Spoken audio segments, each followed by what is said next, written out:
हे प्रसिद्धीसाठी गाड्या फोडून घेते आणि हल्ले करून घेते आणि दुसऱ्याचे नावं घेते. मग आम्हाला त्याच्यात वेळ नाही. इथं संकट शेतकऱ्यावर आम्ही त्या कामाचीच बेकार लोकांकडं आम्हाला लक्ष द्यायला वेळ नाही आहे. गोरगरिबांचं शेतकरी आता इथं संकटात आहे. हे काय असल्या लोकांकडं लक्ष देऊन ते जातीवाद करतात किंवा स्वतःची जात सोडून परळ्याच्या टोळीचं ऐकून मराठ्यांच्या विरोधात कामं करायची आणि स्वतः परिस्थितीसाठी दगड मारून घ्यायचे, हल्ला करून घ्यायचे. कारण ते येवल्याचा अलीबाबा म्हणला त्या दिवशी की मराठ्यांच्या नेत्याला धडा शिकवा, असं एक तो त्या दिवशी म्हणलं आहे. तसं मराठ्यांचं सुद्धा बारीक लक्ष आहे. ते कुठं मेळावा आहे त्यांचा बीडला का कुठं, त्याच्यावरती बारीक लक्ष आहे आणि लक्ष ठेवून पण आहे. आणि कधी मराठा विसरणार पण नाही की त्या व्यासपीठ असं आहे मराठ्यांना आरक्षण मिळू नये म्हणून त्या येवल्यावलीने तो कार्यक्रम ठेवलेला आहे. मात्र आता ते मार्केटमधून बाहेर पडतात नगरमध्ये, काय सांगा? आमच्या पुढं सध्या शेतकऱ्याच्या अडीअडचणी महत्त्वाच्या. त्याच्यामुळं महाराष्ट्रातले मराठवाड्यातल्या सगळ्या मराठा सेवकांना सांगितलं आहे आम्ही आणि मराठा सेवकांना विनंती पण आहे सगळ्या की जिथं जिथं शेतकरी अडचणीत आहे तिथं तिथं त्यांच्या मदतीला जा. कोणाला पांघराचं हातरायत नसेल ते द्या, कोणाला कपडे नसतील तर द्या, कोणाला तेल मीठ या गोष्टी खाण्याच्या ते धान्य ते द्या. आपण ही छोटी छोटी कामं आपल्या शेतकऱ्यांसाठी करू. त्याच्यामुळे यांच्याकडे आम्हाला या स्टंटबाजी लोकांकडे लक्ष द्यायला वेळ नाही आहे. हे प्रसिद्धीसाठी गाड्या फोडून घेते आणि हल्ले करून घेते आणि दुसऱ्याचे नावं घेते. मग आम्हाला त्याच्यात वेळ नाही. इथं संकट शेतकऱ्यावर आम्ही त्या कामाचीच होतो. पण काही तरुणांनी हल्ला केला आहे असं त्यांचं म्हणणं आहे. अद्याप तरी तरुण अज्ञात आहे. मात्र साहजिकच त्यांची सोय आरोपांची कुणाकडे वळू शकते ते माहिती आहे. नाही हो, मी सांगितलं तुम्हाला. एक तर मी आजारी आहे, देवपोषणामुळं हमेशा केलेलं पोषणामुळं शरीरात अनेक वेदना आहेत. त्याच्यामुळं ना मी आजारी, मी ॲडमिट.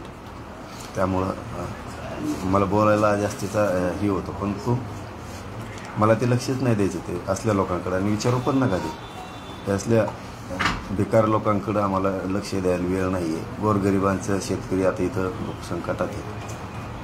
त्या विषयात लक्ष देणं आमच्यासाठी खूप गरजेचं आहे. पण हे ठरवून काही प्लॅनिंग करून होत असेल आणि त्या विषयात मी सांगितलं ना, हे असल्यांचं काही खरं नसतं.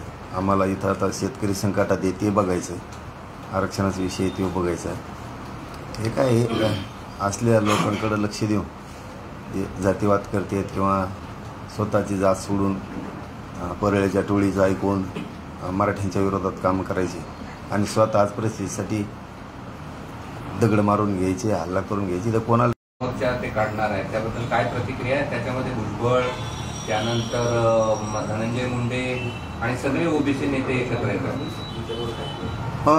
ते माहिती मला मिळाली की मेळावा बीडला होतोय. चांगली गोष्ट आहे, हरकत नाही. परंतु मराठ्यांचं बारीक लक्ष आहे त्यावरती. त्याचं कारण पण सांगतो. कारण ते येवल्याचा अलीबाबा म्हणला त्या दिवशी की मराठ्यांच्या नेत्याला धडा शिकवा, असं एक तो त्या दिवशी म्हणलं आहे. तसं मराठ्यांचं सुद्धा बारीक लक्ष आहे. ते कुठं मेळावा आहे त्यांचा बीडला का कुठं, त्याच्यावरती बारीक लक्ष आहे आणि लक्ष ठेवून पण आहे. आणि कधी मराठा विसरणार पण नाही की त्या व्यासपीठ असं आहे मराठ्यांना आरक्षण मिळू नये म्हणून त्या येवल्यावलीने तो कार्यक्रम ठेवलेला आहे. आणि मग कोणचा नेता जातोय तिथं ओबीसीचा? कारण हे आता येणाऱ्या निवडणुकीत मराठीसुद्धा लक्षात ठेवणार आहेत. कोणचा ओबीसीचा नेता तिथं जातोय? आहेत ना आता जिल्हा परिषद, पंचायत समिती आहेत, महानगरपालिका आहेत. कारण तो मेळावा हा मराठ्यांना आरक्षण मिळू नये यासाठी आहे. परत मग आता हैदराबादचा JR काढला आहे, त्या JRच्या विरोधात म्हणजे मराठ्यांचं वाटोळं व्हावं, मराठीचे लेकरबाळ मोठे होऊ नयेत म्हणून तो बीडचा मेळावा ठेवलेला आहे. आणि त्या मेळाव्याला ओबीसीचे नेते कोण कोण जाते त्याच्यावरती मराठ्यांचं बारीक लक्ष आहे. कारण पुढं आम्हाला लक्षात येईल की हा नेता आमच्या मतावर निवडून येतो, आता परत जिल्हा परिषद पंचायत समितीला येणार आहे, तो आमच्या विरोधात त्या मेळाव्याला जातो. मग बीडमधले नेते असो ओबीसीतले किंवा महाराष्ट्रातले असो, याच्यावरती बारीक मराठ्यांचं लक्ष आहे आणि ठेवणं आम्हाला गरजेचं आहे.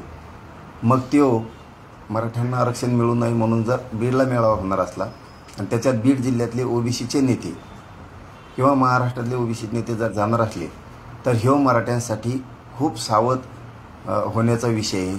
जो ओबीसीचा नेता बीड जिल्ह्यातला असो किंवा मराठवाड्यातला असो त्या व्यासपीठावर जाईल, त्याचा अर्थ असा की त्याला वाटतंय मराठ्यांना आरक्षण मिळू नये.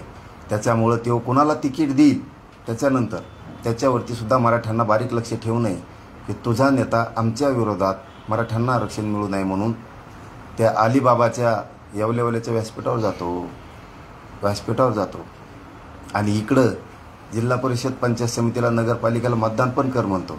त्यामुळं बारीक लक्ष राहणार आहे. जो नेता ओबीसीचा तिथं जाईल त्याचे शिटं मराठे पाडणार.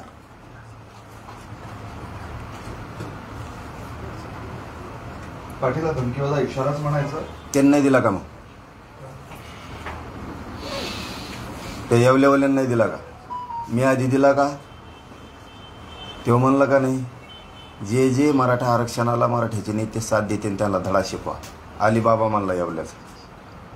मग आता उद्या बीडच्या मेळाव्यात त्यांच्या ओबीसीचे कोण कोण नेते जाते त्याच्यावर बारीक लक्ष आहे आमचं, बारीक लक्ष आहे. आणि कधीच मराठी विसरणार नाहीत. कारण आमचं GR मराठवाड्यासाठी काढला आहे, आरक्षणासाठी लेकराबाळासाठी आम्ही लढतो गरिबांच्या.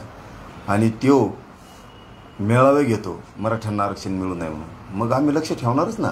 कोण ओबीसीचा बीड जिल्ह्यातला नेता त्या कार्यक्रमाला जातो आणि जो ओबीसीचा नेता त्या कार्यक्रमाला जाईल त्याचे शिट मराठ्यांचे लोक पाडणार, धडा शिकवणार त्यांना. मराठा आरक्षणाच्या विरोधात हे ठाम आहे का तुमचं म्हणणं? त्याचंच म्हणणं आहे, त्यांनीच घेतलाय. मग म्हणण्याचा काय संबंध आहे? तेव्हाच म्हणतोय.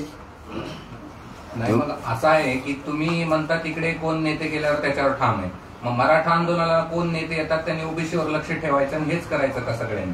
मग त्याला कळत नाही का? अक्कल नाही का त्याला? का शेण खातो तो अलिबाबा? त्याला कळत नाही का? तेव्हा म्हणला आधी का मी म्हणलो? तेव्हा म्हणला ना जे मराठा आरक्षणाला नेते मराठ्याचे साथ देतील मला त्यांना धडा शिकवा. मग आता तुझ्या मेळाव्यात ओबीसीचे नेते कोण कोण जातात याच्यावर बी आम्ही लक्ष ठेवतो. आणि मग आम्ही सुद्धा धडा शिकवतो ना. आहेतच आता जिल्हा परिषद पंचायत समित्या महानगरपालिका. आता जे जे ओबीसीचे नेते त्या व्यासपीठावर जातील मराठी बारीक लक्ष ठेवणार आहेत कोण कोण गेलाय आणि त्याचे जिल्हा परिषद पंचायत समितीची सीटं पाडणार आहे.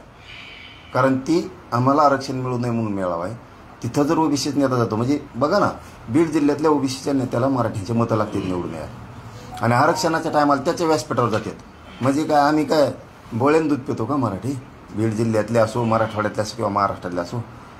म्हणजे तुम्ही इकडं विरोधात आमचं जाणार आरक्षण मिळू नये म्हणून आणि मतदानाच्या दिवशी इकडं तुम्ही सीटं पण देणार निवडून द्या म्हणून. त्यामुळं बघू ना त्या व्यासपीठावर कोण जात आहे. आणि जी ओबीसीचा बीड जिल्ह्यातला नेता त्या व्यासपीठावर जाईल त्याचे जिल्हा परिषद पंचायत समितीला सीटा मराठी पाडणार, 100% पाडणार. आणि महाराष्ट्रातला ओबीसी नेता कोण त्या व्यासपीठावर जातोय मग तो कोणत्या जातीचा आहे त्यांनी दिलेले सीटं, मग तो राष्ट्रवादीचे असो काँग्रेसचे असो भाजप असो शिवसेनेचे असो त्यांनी दिलेली सीटं आम्ही 100% पाडणार. कारण आमच्या विरोधात जातो ना तो. जवळपास तो 50% कार्यक्रम घेऊ अजितदादा पवार पुरस्कृत कार्यक्रम आहे. कारण अर्धे मंत्री त्याचेच आहेत. बघू आता कसं काय सीटं बी आमच्या विरोधात पाठवता का लोकाला आरक्षण मिळू नये म्हणून त्या मेळाव्याला.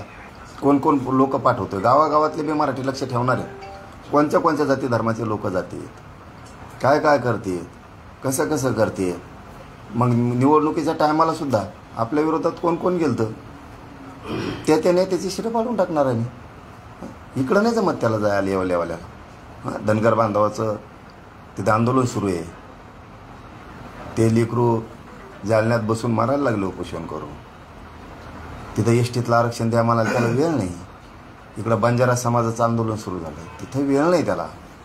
इकडं बरा जातो फुकट जाती वापरून घेतो सगळ्या स्वार्थासाठी. बाकीच्याचं काही काम नाही असं आमचं म्हणणं आहे. अजितदादा पुरस्कृत कसा हो? आणि मग सगळे त्याच्यात लोक दाखवायला लागले त्या बोर्डावर. कुणाचे लोक आहेत मराठी काय येडे आहेत का काय? त्याचेच नेतेच सगळे 50% तर आम्ही बघतो ना आता कोण कोण नेते जातात ना. ते म्हणतो ना मराठ्याच्या नेत्याला धडा शिकवा येवल्यावाला. आता त्याच्या मेळाव्यात ओबीसीचे नेते कोण कोण जाते ते बघतो आम्ही. आणि राहा ना तुम्ही उभा जिल्हा परिषद पंचायत समितीला तुम्ही तिकीटं द्या.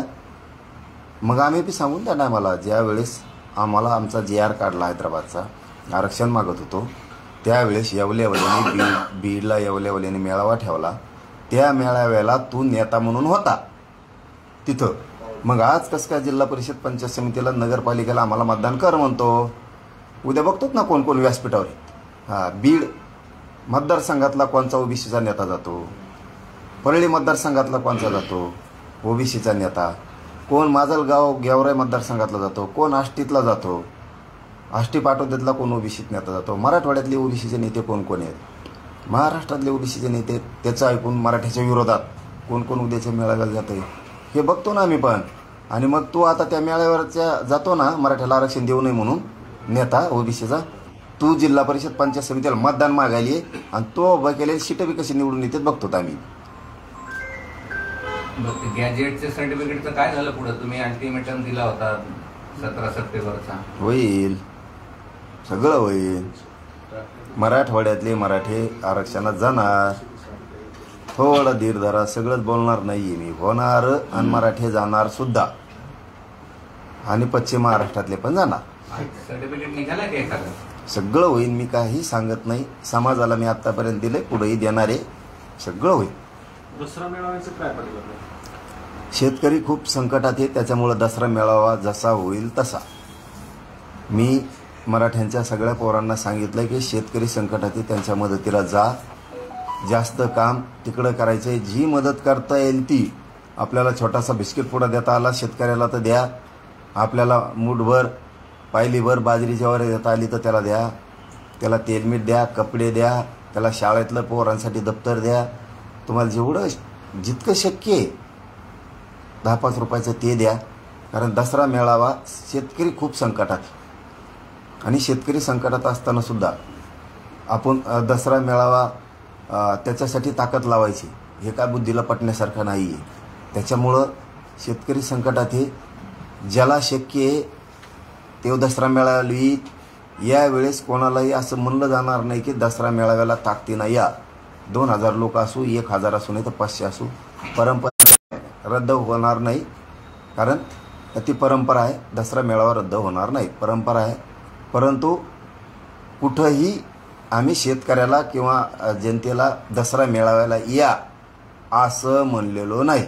कारण शेतकरी संकटात आहे. ज्यांना शक्य आहे ते येतील दर्शनासाठी, किंवा वर्षातून एकदा आपली गाठभेट होती दसरा मेळाव्यात, आपल्या एकमेकाला नवीन विचाराची देवाणघेवाण होती, नवीन पर्व सुरू होतं आहे आपलं दसऱ्याच्या निमित्तानं, आपल्याला पुढची दिशा ठरवता येते. त्याच्यामुळं ज्यांना शक्य आहे ते येतील, ज्यांना शक्य नाही, शेतकरी संकटात आहे, ते येणार नाहीत.